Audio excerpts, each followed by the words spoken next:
పర్యావరణ పరిరక్షణ కోసం గ్రీన్ క్లైమేట్ టీం ప్రతి ఏటా ఒక క్యాలెండర్ని ముద్రించడం జరుగుతుంది. ప్రధానంగా ఐక్యరాజ్య సమితి ఏదైతే పర్యావరణ పరిరక్షణ కోసం కొన్ని రోజులని ప్రకటించిందో దానిని, అలాగే భారత ప్రభుత్వం ఏదైతే పర్యావరణ పరిరక్షణ కోసం కొన్ని రోజులను ప్రకటించిందో వాటిని కూడా కలిపి ఈరోజు గ్రీన్ క్లైమేట్ టీం పర్యావరణ పరిరక్షణ రోజుల క్యాలెండర్ అన్నది ముద్రిస్తున్నాము.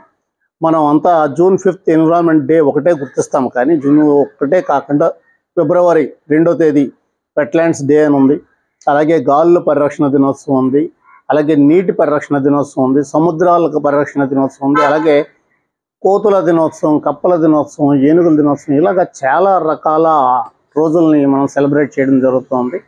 ఆ రోజులు అన్నీ కలిపి ఉన్న ఒక క్యాలెండర్ విద్యా సంస్థలకు అందించడం ద్వారా ప్రతి విద్యార్థి పర్యావరణ హితంగా జీవిస్తాడు అనే ఆలోచనతో ఈ క్యాలెండర్ని గ్రీన్ క్లైమేట్ టీం ముద్రిస్తుంది. వాస్తవానికి ప్రకృతి వనరులన్నింటినీ మనం కాపాడుకోవాలి, సమస్త జీవరాశి కాపాడుకోవాలి. ఎందుకంటే భూమి మీద జీవుల గూడు మనిషి నేయలేదు.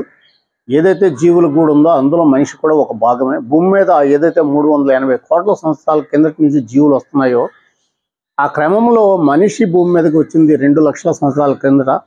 మనిషికి జ్ఞానం అన్నది వచ్చినది 10,000 సంవత్సరాల కిందట.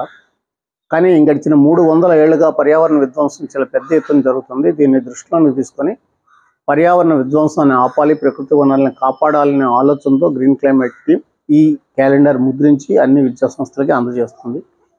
Thank you all.